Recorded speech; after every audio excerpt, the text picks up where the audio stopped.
man. Superman has arrived. I saw the movie today, and it's your boy Icon with a DC movie review. Haven't said that in a long time. A DC movie review for you. Going over that Superman. Oh, before we get started, first of all, hit the like button, hit the share button, hit the notification bell, subscribe to my channel, and check out all my other reviews and all my other stuff up on my channel. And there's spoilers. We're going to spoil the bejesus out of this one. Right out the gate, just to get this out of the way. I enjoyed the movie. I actually really liked it.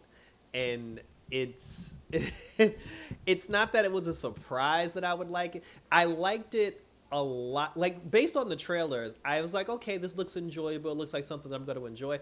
I honestly liked it way more than I thought I would really like it. I was the same person that when James Gunn said he's going to do Creature Commandos, I was like, dude, what the hell? And then when I watched Creature Commandos, like, I enjoyed it. So the only issue that I had with Superman when I saw the first trailer was the fact that he had that damn dog and my man had his drawers out, like on the outside of his suit. Because I was never a fan of, like, the tighty whitey Superman. And I was never a fan of the dog, but actually him wearing the drawers didn't really bother me. Like, it didn't bother me. And surprisingly, I actually found the dog entertaining, through most parts of the film. Like, there was like a scene or two where I was just like, oh Lord, but for the most part, I actually didn't find the dog annoying. And and the dog's origin was pretty interesting as well. So all right, so basically, let's get started. Because like I said, we gonna spoil this shit. So so when the movie starts, James Gunn right out the gate, he's letting us know he doesn't give a rat's behind about backstory. He's like, when it comes to these characters, there is no backstory, there is no build-up, there is no, hey, this is this person, how they came to be, this is how this person came to be, and this is why the two of them had conflict. When the movie starts, like, we're already in the thick of it.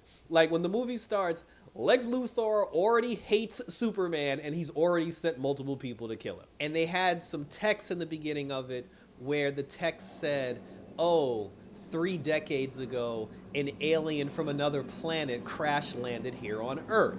So I'm like, okay, that's interesting. So we know he's 30. But then they said, what, 3 months ago, he revealed himself to the world as Superman. So I'm like, okay, so that would put him after the Creature Commandos. And then they were just like, 3 weeks ago, Lex Luthor sent Ultraman and the Nanite Lady to wreak havoc on Metropolis. And then they were like, 3 days ago, Superman went to stop them. And 3 minutes ago, Superman just got his ass beat. Because Ultraman whooped his ass and was the one that knocked him into the Arctic when he was bleeding. The movie starts with him getting knocked out of the sky and getting his brains beaten. So then that's when he calls the dog. The dog brings him back to the Fortress of Solitude. The robots, I didn't have a problem with the thing about it is, the jokes that the robots make jokes. Like, the robots make jokes. And there's a part of me that didn't like that because I'm like, you're robots, you're supposed to just do the job and shut up. But the problem is, I had an issue with the robots making jokes, but the problem was the types of jokes that the robots made. I was like, well, damn, I can't really argue with that. That makes perfect sense. So I was kind of torn with the robot thing. So then the robots, they bring him in, they put the sunlight on him, he gets his strength back, and he flies back to Metropolis. So he flies back, he's whooping ass. He engages with Ultraman and the girl, they beat him up, they knock him down for the count. And then that's when Lex calls him. He calls his minions back. He's like, yo, come back, whatever. Lex has a pocket dimension.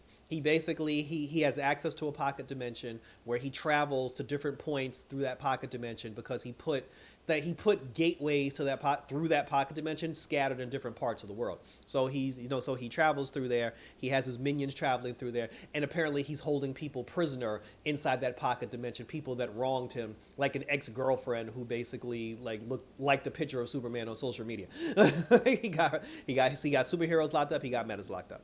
So now, so Superman got his brains beat in. He was embarrassed in front of a live studio audience, and now he goes back to work as Clark Kent.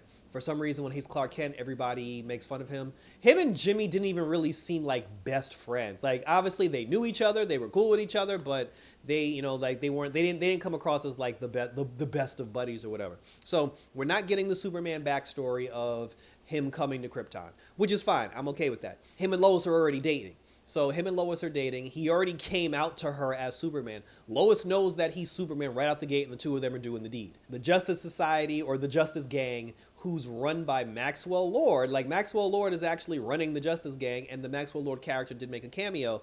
He's there, like, so the Green Lantern's already there. And if Guy Gardner's there, that means Hal Jordan's there, which means Jon Stewart's going to be the third Green Lantern. That's how we get the Lantern series. We met the gang. Cat Grant was there. Miss Tessmacher. You know what I'm saying? Like, we saw all the cast of characters. Lex took an alien monster that I guess he pulled from the pocket dimension, and he let it loose on Metropolis. So Superman shows up to go and stop this monster. This is the big giant monster with the dragons and with the dragon breath and everything. That's what made the Justice Gang show up to try to help out with the dragon monster. While they were there, Lex found the Fortress of Solitude because he like the nanite girl, she fought, like when he got his ass whooped and he got punched all the way back to the Arctic, the nanite girl followed him, and then she was like, oh, I found his Fortress of Solitude. They got into the Fortress of Solitude, and then when they got into the Fortress of Solitude, Lex was looking for dirt on Superman so he can expose him to the world. Because they already said Lex is already obsessed with him. Lex already hates him. He hates his guts. But the two of them, see, that was the thing, because my whole thing is, there's a lot of stuff that happens that there's a lot of stuff that we didn't see. They were just like, oh, Superman's been saving the world with the Justice Gang for a while now. We didn't see any of that. You know, they're just like, oh, Lex Luthor hates his guts. Really, since when? We didn't see any of that. So like, there's a lot of. It's almost like they're just saying, look, you know, Superman and Lex got beef. We don't need to go through the whole back. Like I said, James Gunn does not give a shit about backstory. We're just here. Like, Lex is here. He hates him. Shut up and take it. Like that's what we're doing. So Lex hates his guts. Like I said, he's trying to kill him.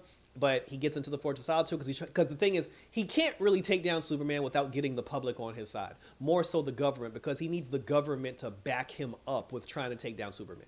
Superman has video footage of his parents before he left Krypton telling him, like, Kal-El, you know, like, we love you, be a beacon of hope, be this, that, and the third. There was a second part of that message that his parents was telling him they got messed up, and he never heard the rest of that message. But because his parents were just like, you know, we love you and be a beacon of hope, you know, for America or for the earth or whatever, he never really questioned the rest of the message. He was just like, well, my parents told me to do good things, so I was brought here to do good and to service the community and do good by the people. When Lex got into the Fortress of Solitude, he pulled up that message of his parents, and then the nanite girl, she basically was able to unscramble the rest of the message. And when we saw the rest of the message, he played that message for the world to see in front of a live studio audience. And the message was basically his parents telling him, like, oh, when you get to Earth, you're going to have powers. So because you're going to have powers, you need to build your harem, my son, and repopulate, you know, bring Krypton back to life. You know, you're going to be the Earth's king. You're going to take over. And they were just like, what the fuck? So now because he played that, and I thought it was doctored. I thought like that footage was altered. Like he changed it to make it seem like that. They were like, no, they said, even Mr. Terrific, he was like, nah, they really said that shit. So his parents dead ass brought him here with the intention of him like taking over the world. But Lex played that for everybody to see. And because when he played that footage, that's when the world turned on him. And I thought, I ain't like that because like one moment they were just like, oh my God, Superman's here. It's that, yay, Superman, Superman, Superman. Everybody was like taking pictures, holding his hand. Once Lex played that footage, yo, they walked away from him like real. They took 3 steps back like mad quick. And I'm like, y'all turned on him way too quickly. That was one time in the movie I was kind of like, I'm like, y'all turned on him. Like, I can understand the government doing that. The public turned on him way too quickly. So now, because of the message from his parents, they were like, see, look, Superman was here to kill us. He's here to enslave us and to take us down or whatever. And we got to do something to save us from Superman. So now they're just like, oh, we got to do something. And the government gave Lex Luthor the green light to take down Superman because they're just like, yo, we don't know what this fool gonna do. And then to make it worse, when Superman went back to the Fortress of Solitude, he found out that Lex was there. He ransacked his house or whatever because he was trying to figure out how he got the footage. So he went back to the Fortress of Solitude. The robots were just like, oh, Lex Luthor was here. And he was like, how did Lex get in? You can't get into the fortress unless you have Kryptonian DNA or have my DNA. But he was like, Lex got in, he kicked our ass, and he stole the dog. Superman got mad. He went to Lex and he yoked him up, and he was like, yo, he didn't tell him, how dare you break into the fortress. He didn't say, how dare you play altered footage of my parents. How dare you try to put me on blast to turn the public against me? He ran up on him and was like, yo, bro, where my dog at? I'm like, ain't nobody thinking about this damn dog. But then this was something interesting because Lois was like, I didn't know you had a dog. And then he was like, technically, he's unofficially adopted him, but he said it's a long story. And I thought that was weird. I'm like, either it's your dog or it's not your dog. But more on that later. So then Lex recorded him yoking him up. They played that on TV for everybody to see. They're like, oh, look, Superman's crazy. He's unhinged. So Superman was like, all right, fuck it. He's like, I'm just going to turn myself in, and then we're going to try to sort this out the old-fashioned way. So he turns himself in. The government completely gave Lex Luthor 100% control over what to do with Superman, gave him 100% control. So he takes Superman and brings him to the pocket dimension where he's got all those other humans and other beings kept prisoner. Metamorpho showed up. Metamorpho was in the same prison cell with Superman because, you know, Metamorpho, he can do the chemical thing to change the chemical stuff of his body. He basically turned himself into kryptonite. And the way they do kryptonite is probably the most lethalist way kryptonite has ever been done, because usually when we see kryptonite, the Kryptonians, they usually just get weak. They're on the floor. They're holding their stomach. Sometimes they get the green veins. My man's face was bruised and he was bleeding from the nose. Like, he looked like 40 miles in bad road. I was like, they was going all in with this kryptonite shit. But then Metamorpho has a child, like, who's also green. That was weird. And Lex had captured him, and he was like, I'm gonna kill your baby if you don't basically do the kryptonite thing for Superman. So then Lex leaves, because Lex's whole thing was, there was a country in Kasny or whatever. Lex was teaming up with the president of a foreign Eastern European country to help them take out a smaller country. And everybody was saying that the whole purpose of because Lex was selling that country weapons so they can take down that small country. The point of that was Lex was doing that because once they take over that country, they were going to give that country to Lex Luthor. Lex later on said it wasn't about him getting control of the country. He just started the war because he knew that would bring Superman out of hiding, and then he can use that scenario to expose him to the world as a threat. He's got him in there. He's trying to ask him questions. He's like, where are you from? How much power do you have? Are they more like you? Superman can't answer because he's dying of kryptonite. And then Lex gets mad and he leaves. So Lex goes back to the real world. Superman's trapped in the pocket dimension. And then Lois Lane, she ends up going to the Justice Gang, and she ends up asking the Justice Gang, to help Superman. They, Guy Gardner and Hawk Girl basically were like, no. But then Mr. Terrific, he was like, all right, I'm gonna fuck with you. Now, the thing with Mr. Terrific was actually the standout character of the whole movie for me. Like, I enjoyed Mr. Terrific the most out of every character. But he does sound like an old school player from the 1970s. I'm just being honest. The way he was talking, I'm like, that was a character choice. And all he was missing was like fuzzy dice and platform shoes. That's all I'm going to say. But with that being said, Mr. Terrific was actually my favorite character of the whole film. I was not happy with Hawk Girl. And it's not because of anything the actress did or didn't do. The problem is, when you think of Hawk Girl and you think of Shayera is supposed to be like this beautiful, gorgeous, angel, goddess, looking person. The actress that's playing Hawk Girl, she basically looks like Maria from Around the Corner. Like, she doesn't look like she's from Thanagar. She doesn't look exotic to be like, from a race of like bird people with wings. She basically looks like some random girl from the Bronx that just happened to have wings and superpowers. And that's not a bad thing. It's just, like I said, the actress who plays Hawk Girl on DC's Legends of Tomorrow, we should have went with that. But with that being said, the girl didn't do a bad job. Like, she got a little bit of an attitude, but my whole thing was, she did, from an actor standpoint, she did perfectly fine. I had no problem with her portrayal of the character. She just doesn't have the look that I would pick for a Hawk Girl. Didn't have a problem with Guy Gardner. His hair was kind of red on top and got blonde as it went to the bottom. Didn't have a problem with Guy Gardner. That was perfectly fine too. Metamorpho was fine. He was a little goofy, but Metamorpho was fine. So Lois goes to the Justice Gang to ask for help. Only Mr. Terrific decides to help her. They go to Lex's campsite where he keeps the portals at. They break into the portal. When they break into the portal, they're trying to find Superman. Superman convinced Metamorpho to help him break out because he was like, if you break me out of this, I'll save your son. So Metamorpho turned his body into ultraviolet rays to mimic sunlight. Superman got his power back. They busted out of the prison. They rescued the baby. They rescued Metamorpho.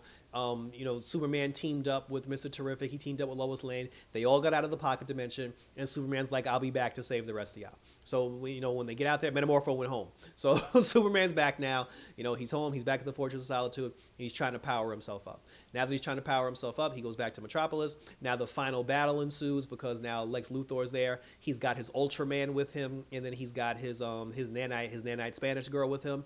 They attack Superman. And then also in an effort to, because the thing is, at this point, Lex was about to start the war between the two countries, between the country he was backing and the country that was going to get trampled. The country that was going to get trampled, they were calling for Superman to save them. And he knew, he was like, there's a chance he gonna go do that shit. So just to keep Superman from flying to that eastern middle country to stop the war, because Lex needed the war to happen, he pretty much destroyed his own pocket dimension, and he opened a black hole that was forming in Metropolis. So now Superman, he had a choice between stopping the war or going to stop the black hole. He chose the black hole because he called the Justice Gang and asked them, which was Hawkgirl, Green Lantern, and Metamorpho, he asked them to go to the country and save the people from the country. Superman and Mr. Terrific stayed to close the black hole. So they're doing the black hole. Ultraman and, like I said, the nanite lady, they started fighting him. Superman's battling them. He took the girl out because he brought her, he basically flew both of them up into outer space and then dropped them on dropped them on the concrete, which knocked her out. We ain't see her again for the rest of the movie. So then now it's Superman versus Ultraman. And then while Superman and Ultraman were in a fight, Ultraman got his helmet knocked off. And then when he got his helmet knocked off, we found out Lex made a Superman clone.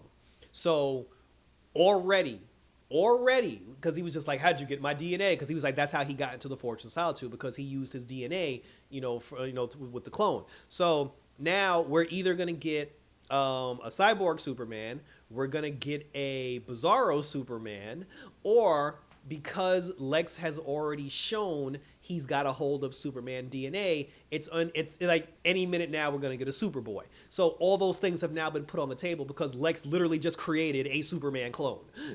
So Superman was fighting the clone. The dog came to help him fight the clone. So both Krypto and Superman helped take down the clone. They ended up knocking the clone into the black hole. So we're not going to see the clone again because he's in the black hole. And then after he defeated him, then Superman basically pulled up the Justice Society. They saved the country. And then after that, Superman basically, he rolled up on Lex.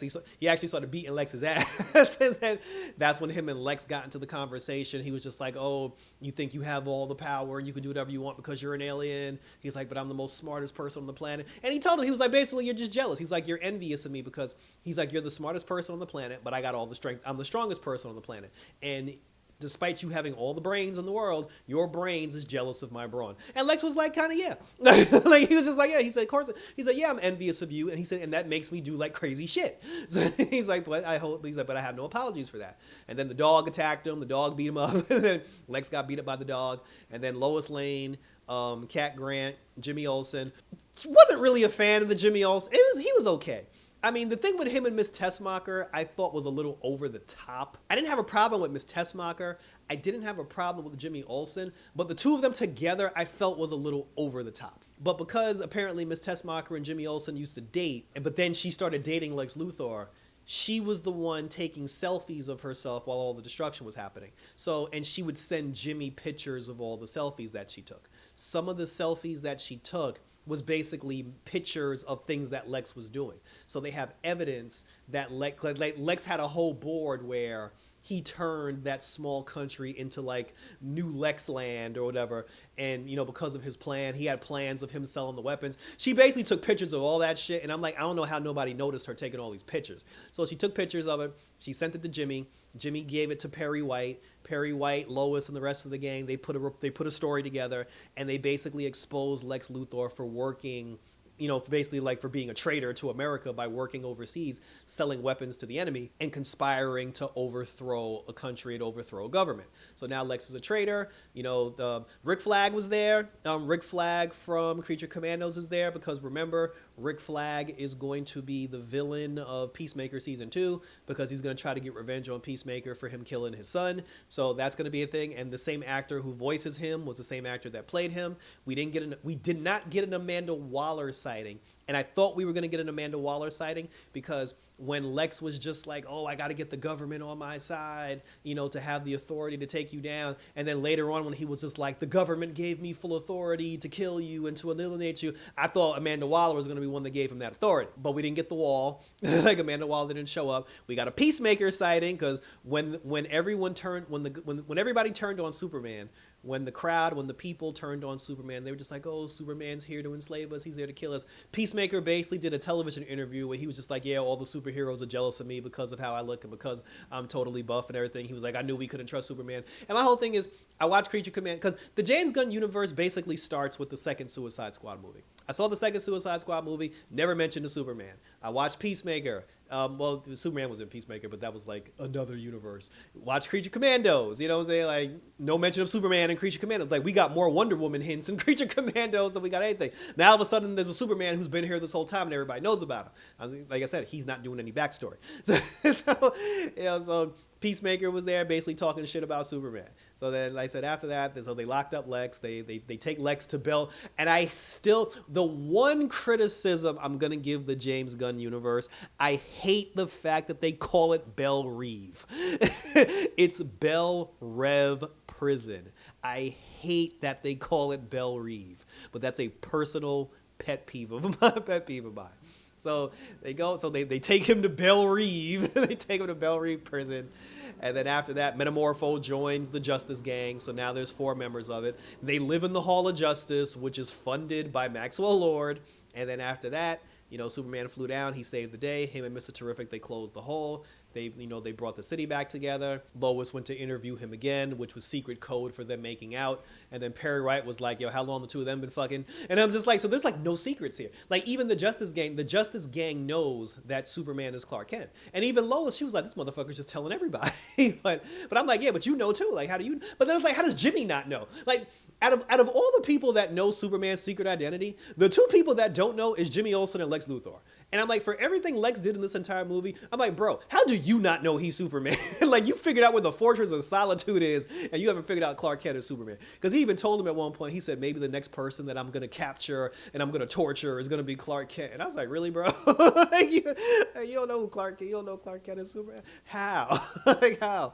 But that was it. Like I said, Lois and Superman basically made out, they started making out. Then in the end, Superman was back at the Fortress of Solitude, where he was getting his Kryptonian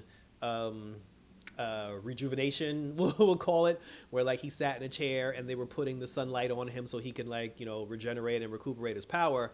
And then while they were there, all of a sudden one of the robots said, hey, Kal-El, your cousin's back. And I was like, huh? And then as soon as he said that, Supergirl walked into the Fortress of Solitude. So...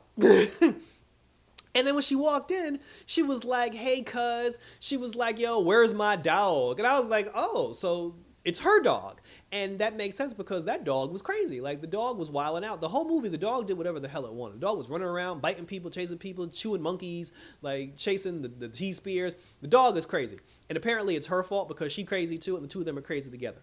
But it's not his dog. It's her dog. Like, it's Supergirl's dog. And apparently, and this is the part that bugged me out, apparently Supergirl's been here this whole time. So we're supposed to get a Supergirl movie where it explains that when she left Krypton, she was floating in outer space this whole time, and she got depressed and everything because she saw death and she was in outer space. And then when she finally made it to Earth, I thought the movie was going to be about her floating in outer space and then finally making it to Earth. The girl's already here. And apparently, and this is the thing about the timeline that's killing me, Superman's been here this whole time, nobody say nothing. Wonder Woman's been here this whole time, we ain't say nothing. Apparently Supergirl's been here this whole time and ain't nobody say nothing. To the point where she has the Supergirl Superman costume on. Her and Clark know about each other. It seems like they've been known about each other for a long time. And is she a hero? Like, he said She goes to other planets that has a red sun just so she can go to the bars and get drunk because under a yellow sun with their superpower she can't get drunk. And that's something we've always known. We've always known that due to their superpowers they can't get drunk. So she goes to planets with a red sun to have her powers taken away just so she can get drunk. But I'm like, how long have you been here? Like, how long have you? And then she told them to fuck off or something. Like, this is not Melissa Benoist. This is like, ladies and gentlemen, when you watch this Supergirl movie, she is not Melissa Benoist. I'm surprised her costume is as modest as it is. We'll just put it like that. But it was super cool to see her because I didn't think we were going to see her until her movie came out. But apparently she's been here. She's been here this whole time. And, and to be honest with you, because of the whole truth and justice and the whole hope thing, it is kind of nice to have a change of pace, to have a sloppy ass Supergirl that gets drunk all the time and don't give a shit. So my guess is because she's already been here and because Superman said she likes to go to different planets to get drunk under a red sun, that's when she's gonna come up. She's gonna bump in. She's gonna be at a planet at a bar getting drunk. She's gonna bump into Lobo, or somebody's gonna see her on another planet at a bar, and they're gonna pay Lobo to go like kidnap her because he's a bounty hunter. And the Supergirl movie is gonna take place with her in outer space fighting Lobo. But yeah, that was it. So the movie ended with Supergirl basically taking her dog back and going back into outer space. Clark, during his rejuvenation process, instead of the robots playing footage of his Kryptonian parents, they played footage from his Earth parents with him as a baby and everything. So I guess he gave up on his Kryptonian parents because they wanted him to be a king. So he basically denounced them. He's all in on his Kryptonian parents. And then that's how the movie ended and the credits rolled. We had a post-credit scene with him just sitting down in outer space with the dog. And then we had another post-credit scene where Mr. Terrific and Superman put a building back together, but apparently that building was kind of crooked and it wasn't put back together perfectly. It was kind of crooked. And then Mr. Terrific was like, "Bro, don't do that shit. I'm Mr. Terrific." Mr. Terrific always seemed very offensive when people asked him if he could do something. He's like, "Woman, please, I'm Mr. Terrific up in this bitch." So I said that was it. Like the post-credit scenes weren't anything crazy. Like all the good surprises happened in the film with the Peacemaker cameo. With the Supergirl cameo was the best thing because I didn't think we was going to see her until her movie came out. And like I said, not only did we get her early, she's been here this whole time. And thank you for tuning in. So no, I liked it. Like I give it a 9. Like I give Superman a 9. Like the reason why I don't give it a 10, the movie was serious. The movie was serious, but it also had its humor. I did like the dry humor where a lot of times the jokes came not because someone was trying to be funny, but because someone was being themselves. They were being who they were being dead serious, and it was just funny because they were being dead serious. There were a couple of moments where I felt like they were telling a couple of jokes in places where they didn't need to tell jokes. Like when Lois Lane and Mr. Terrific were gonna go, to the pocket dimension and they were gonna take the Mr. Terrific spaceship. They did this one joke where he tried to open the garage door of the spaceship and it took 50 years for the garage door to open. And she was like, "How is it that you have a spaceship, but your garage door takes like 1,000,000 years to open?" And I'm like, that I slightly chuckled at that, but I'm like, that wasn't needed. I'm like, that was y'all just trying to be funny for the sake of being funny. There was maybe 2 or 3 things in the movie where I was just like, okay, that's forced comedy. I don't know about that one, but the parts where this shit was funny because the characters were being themselves, I thought was great. But I said, overall, I like it. And the thing is, it makes me want to see the Supergirl movie now. It makes me want to see Peacemaker 2. It makes me want to see more Creature Commandos. And it makes me want to know how many other superheroes are here. So they good job, James Gunn. So we are off to a good start. Like I said, I love Mr. Terrific. If he gets his own show, I'm all up on it. But share your questions, comments, and or concerns down below. If you watched the movie already, what did you think about it? Are you a fan? Like, what did you like? What did you not like? Who was your favorite character? And let's continue to talk about it. And I saw online that there were a lot of people that kind of compared Superman to the Guardians of the Galaxy, or they said it had that Guardians feel because James Gunn did it. I never saw the third Guardians of the Galaxy movie because I thought the second Guardians of the Galaxy movie was complete trash. I hated it. And because I hated the second movie, I never watched the third. So when I watched this movie, I did not feel like I was watching Guardians of the Galaxy. Like I said, it just felt like a legitimate Superman movie. And yes, the Superman, he is a little arrogant. He is a little cocky, but he still has like that truth, that justice, that hope, that love for humans, putting people first, protecting mankind. So he's still Superman. I'm looking forward to seeing more of this, and like I said, I can't wait. But let me know what you think down below. Check me out on Instagram, on TikTok, on X, and YouTube, where you can leave your comments, questions, and or concerns. Let's continue to talk about it, because we got some more stuff coming up in the pipeline. I don't know if we're doing Fantastic Four, because they showed a trailer during like when I was going to see Superman. They showed the trailer for Fantastic Four. I saw the trailer again, and I'm like, this shit looks really bad. Like Fantastic Four, it just looks like shit. But I don't know if I'm gonna do that. But maybe we will, maybe we won't. But we'll see. I'm gonna get around to the Thunderbolts eventually too. But like I said, DC, we know DC's here, so give me more of that DC stuff, because I'm ready to soak it all in, and I'm ready to share it with all of you. So that was it, guys. So thank you for tuning in. So for the next DC project and the next DC review, up and away as always, for truth, justice, and for Superman. Take care. Oh, that's another thing. Anybody that said Superman was woke, they were not making fun of anything that's happening in like real life. And to the people that's like, oh, it's a movie about an alien that comes to this world seeking refuge, and the rich white billionaire wants to get rid of him and kick him off the planet. That's been the Superman story since day one. Lex Luthor didn't have a problem with all metahumans, and he's trying to get rid of all metahumans so he could make Metropolis or make the world great again. He was just trying to get rid of one person. He was trying to get rid of Superman because he's jealous of Superman. That's been the story from the beginning. There was nothing woke about this film. But like I said, but until then, guys, until next time, take care. And as always, up and away, because we's back, baby. And about this,